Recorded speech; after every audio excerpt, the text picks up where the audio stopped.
Hello my friends and welcome back to the rabbit hole. Today's video is going to be my brand review and my results of the brand Rovectin. This is such a funny trial for me because in all reality, Rovectin was not on my radar at all until all of you started commenting as I started really getting into Korean skincare products. So many of you said, you have to try the brand Rovectin. Oh my gosh, I love them so much.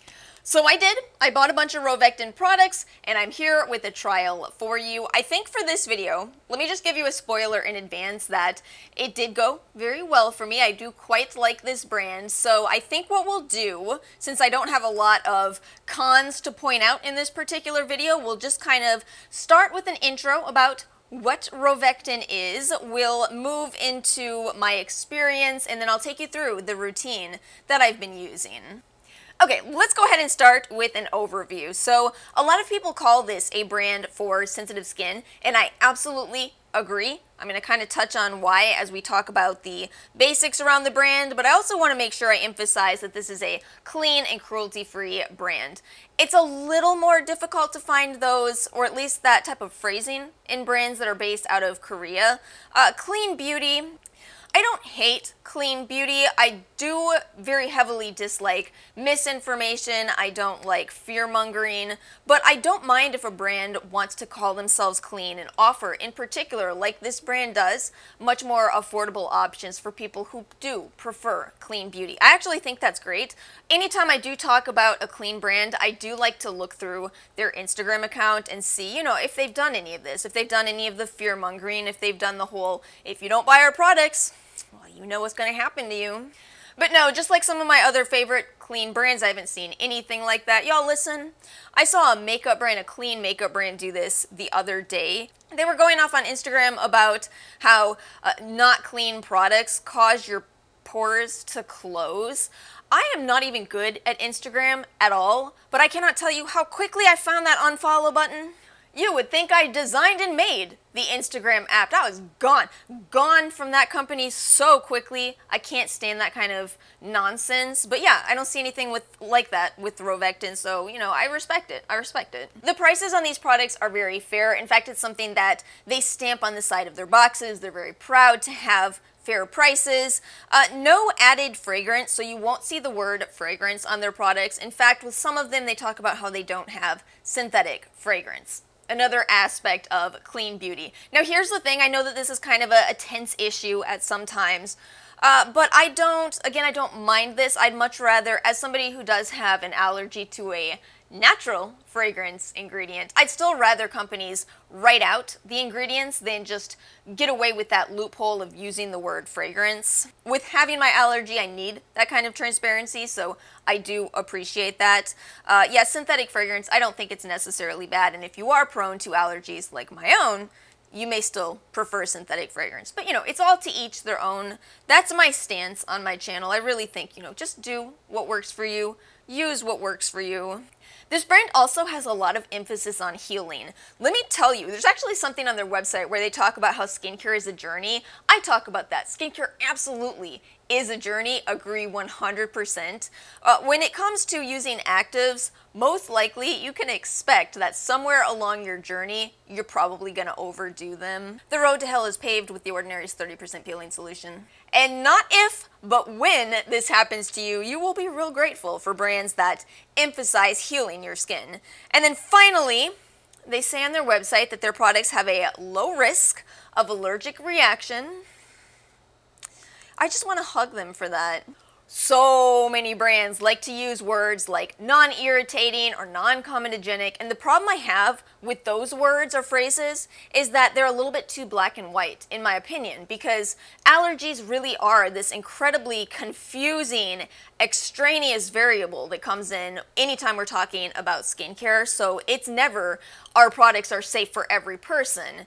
They may be safe, but that doesn't mean that they're not going to provoke an allergic reaction. So to phrase this as low risk is very honest.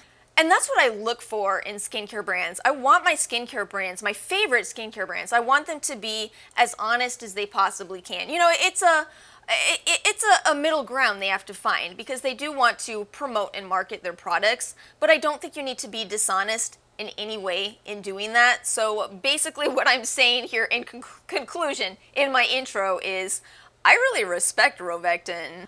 I mean, options for people looking for affordable clean products without the goopness, I don't know. Cruelty-free, this completely honest language, yeah, I'm very impressed. But how did my own experience go? I hate to admit this, but I do kind of like to have a little bit of fun with my skincare products. That does not mean that I don't love brands like The Ordinary and like CeraVe. It just means that my first impression of those type of brands is probably going to be more along the lines of, yeah, you know, these products are nice. Whereas companies like Glow Recipe can get me excited. And then they can also betray me. They can also betray me because, you know, too much scent, it can go horribly wrong for my skin. So that's why I really like to do these extended trials, because the reality with using this brand is I would not say I was super excited until about days 10 to 12. That's where I really started to realize, oh wow, this is going extremely well on my skin. I feel like the only kind of general, not even a huge con, but just something you should know, is I did kind of go through these products a little quickly. I can show you exactly what I mean with this. So this is 2 weeks of use of the cleanser, because when you clean up aisle 2. It just seems to be a case of when you pump these products out or pour them out, a lot comes out. Just so you know, this is another situation of brands sometimes need to find a balance. Here's another product I bought recently that is the exact opposite. Now I'm covered in cleanser. Oh my goodness. This is the No Skin Essentials Jelly Cleanser. Watch this for contrast. Alright, here we go. Yeah, see how little comes out? So, you know, some companies have pumps where you get a ton of product and some you get very little.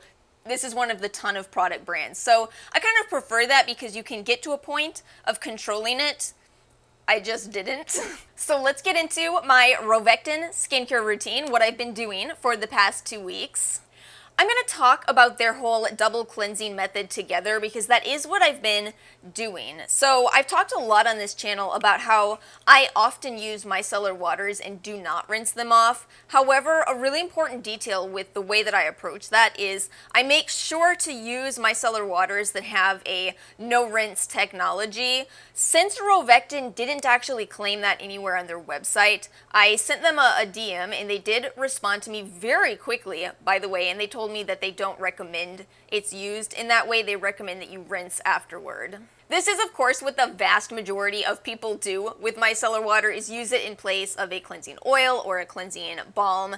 And, you know, it was very effective at removing makeup. Not waterproof makeup. I don't wear waterproof makeup, but excellent at removing mascara, basic eyeshadow, BB creams. I was really impressed with how well this removed makeup. And it is a huge bottle. This is 14 fluid ounces, 400 milliliters, gigantic bottle. Then we have the Skin Essentials Conditioning Cleanser, which was so heavily recommended by all of you, and I do see why. It is a very gentle cleanser. I've talked about this in quite a few videos at this point, but I've noticed a lot of the Korean skincare cleansers that I've tried have been a little bit stripping on my dry skin.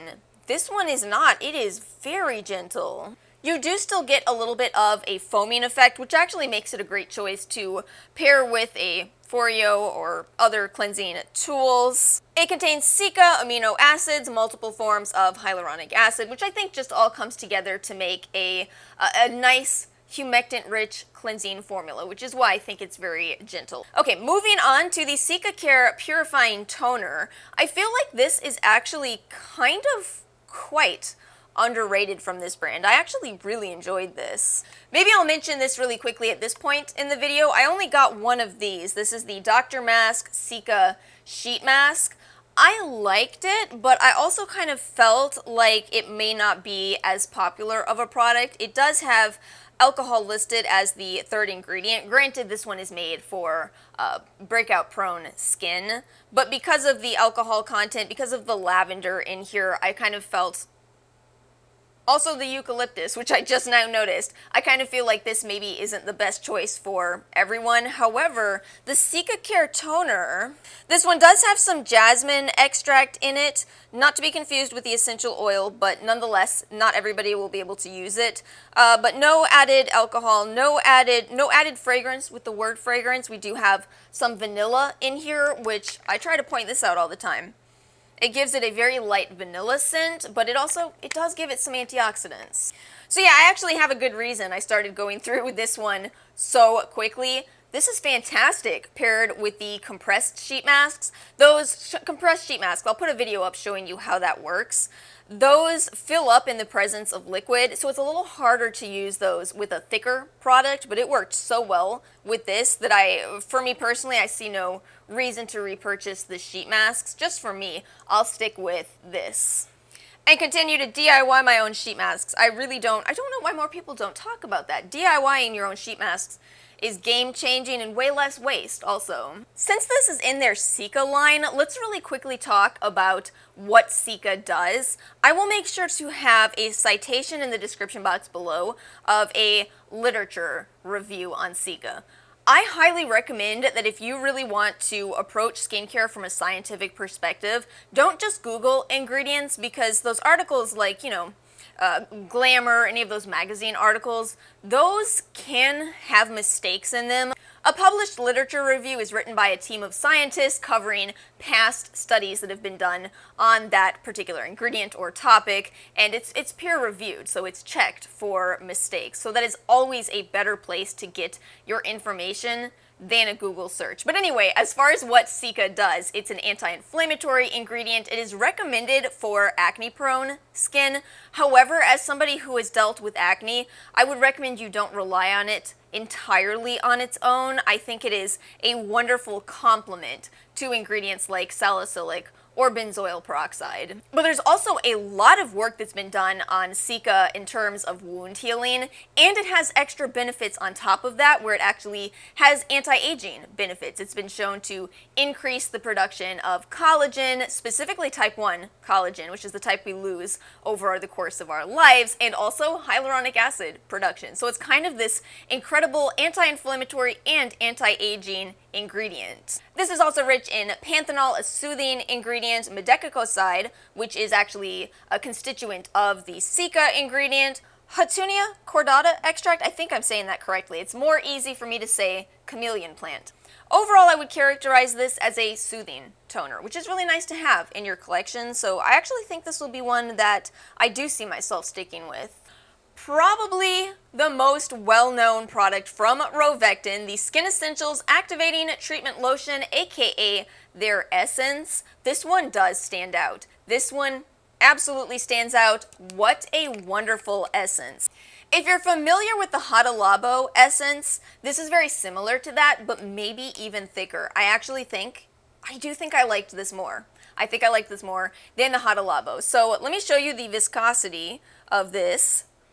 Unlike the other products, you can't really overdo this particular product. But yeah, it is very thick. It massages beautifully into your skin, and it just leaves your skin looking so plump. I cannot read the ingredients on this label, but thankfully I bought the Try Me, Take Me set also, so we can look at the ingredients here. It's a very interesting formula, as overall I would say it's a brightening and plumping essence. It does have niacinamide, it has licorice, which both are going to help with brightening. Soothing ingredients, allantoin, panthenol, 7 forms of hyaluronic acid, and then also your calming ingredients. So you still do have some Cica in here, some chamomile, soybean sprout extract. What I liked so much about this essence is that it's so versatile because it does have that thickness to it. You don't have to use it in the traditional essence step. In fact, for me, I actually liked it over my active serums. That's not surprising that I say that, is that's also how I use the Cosrx Snail Essence. But yeah, I would just kind of take some of this, dab it into my hands, and in particular, dab it all over my neck. And also on my forehead. It's just so plumping. You'll probably even notice it throughout this video. And you all know this trick by now, right? You all know to mist a bit if your hyaluronic acid is sitting a bit funky on your skin. One more kind of side note with this one, if money matters to you, if how much you are ultimately paying for products matters, For you, I can never again recommend a hyaluronic acid serum because these essences give you so much more for your money. It's like we talked about with last week's the pharmacy Feeling Good serum. Yeah, I mean it's fine if you don't mind spending the money. It's a fine product, but this is this is a small size, 3.4 fluid ounces, and look how much I used using this daily over 2 weeks. This one, your money goes so far. Now, in my routine, I've been testing some serums right here. I did not purchase the serums from Rovectin, so we'll just skip past that and move into the moisturizer that I bought. This is the Rovectin Clean Lotus Water Cream. I was a little on the fence about how this one would go. 75% lotus flower extract. Indeed, the very first ingredient here is Nelumbo nucifera flower extract, which I know I love. I knew I was probably going to like this because of how well that ingredient, lotus, works out for me. I'll have another citation for you below on lotus extract. It's another anti-inflammatory and antioxidant ingredient. So yeah, I was really hopeful that I would love this, but I was concerned because it says suitable for combination to oily skin. And while people with dry skin can certainly use a product for oily skin, sometimes it's a little bit light and we go through it quickly. And lo and behold, it is a very light moisturizer. Beautiful though. Look at how well that buffs into the skin. Just absolutely gorgeous. But it felt light. It felt light on my dry skin. I problem solved this so well. Even I'm proud of myself. I really am. I happen to have this product that I got in some kind of a Super Ulta sale. You all know about the Super Ulta sales. This is the Skincare Art Naturals Luxe Avocado Oil. 2 ingredients, avocado oil and geranium oil. See, I love avocado because it's a much thicker oil. It's actually emollient and occlusive. A lot of oils are not really that occlusive in nature. They're much more emollient. Avocado oil is both. So I started mixing a little bit of that into this, just in the palm of my hand, and then patting it into my skin. Oh my goodness, what a perfect solution. That has been going so well. That's a benefit. You know, that is a benefit of having dry skin, is we can add oil into moisturizer. So used in that way, oh my gosh, I loved this. It's really nice also. I'll actually post this ingredients list for you all to look at. How nice is it that with every single ingredient they explain to you what it is, what's going on in your formula? And you know, no added alcohol, no added fragrance, no ingredients that people who are into clean products are avoiding. It's overall a really nice product and a great price. It really is a great price. And the last full size for this video, last product I kept using, the Rovectin Skin Essentials Cica Balm. This sounded so interesting to me. They say that it is a soothing balm made with medicoside, which is that component of Cica, as well as calamine. Calamine's another one of those ingredients that I don't see that often in skincare, but it can be potentially a great ingredient for acne-prone skin. So yeah, the principle with this is that you use it kind of as a spot treatment. Of course, that is what balms are supposed to be, is they're kind of a thicker product that you just massage anywhere your skin is irritated. With this one in particular, I think it's so different, because it's almost like a spot treatment that is made specifically for people who have both dry skin and acne. That's what it feels like to me. Now, admittedly, you may not need to run out and purchase this. If you're somebody who is totally fine with products like Aquaphor, that's a wonderful healing ingredient, or excuse me, product as well. Sometimes I do that. Sometimes I mix up product and ingredient. I don't know why. But you know, for people who don't want to use any petroleum-based products, yeah, this is a really nice alternative. And let's close out this video with a quick mini discussion of the Rovectin Skin Essentials Aqua Soothing UV Protector SPF 50 PA++++. I didn't love this particular sunscreen. It is very white, not that easy to buff into the skin. You know, I think that it kind of left me looking a little Zuck-like. I don't want to be too hard on this sunscreen though, because I think ultimately, I just prefer, since I can only use mineral sunscreens, I think I prefer an SPF 30 level, just because at SPF of 30, you're getting 97% protection from the sun's UV rays, but you're not getting quite as much of that white cast, so it's a little bit of a better balance for me. Now, of course, I'm inside almost all the time away from windows, so it doesn't matter that much for me. Somebody else may actually really enjoy this. I just kind of felt like it was just a little bit too much of a white cast for me. And that is it. That is my review of Rovectin. Let me know your thoughts in the comment section below. Have you tried these products? Do you agree with me? Have you tried other products from the brand? I actually had to skip their oil because it contains my allergen. It did actually happen. But you know, again, because they list out those fragrant ingredients rather than use that word fragrance, it was real easy to say, okay, we're just gonna skip that particular product. So I really appreciate that. I like this brand. I think they're incredibly transparent. I think I had very great results using them. Thank you all so much for watching. If you did enjoy this video, please make sure to like and subscribe, and I will see you all next time.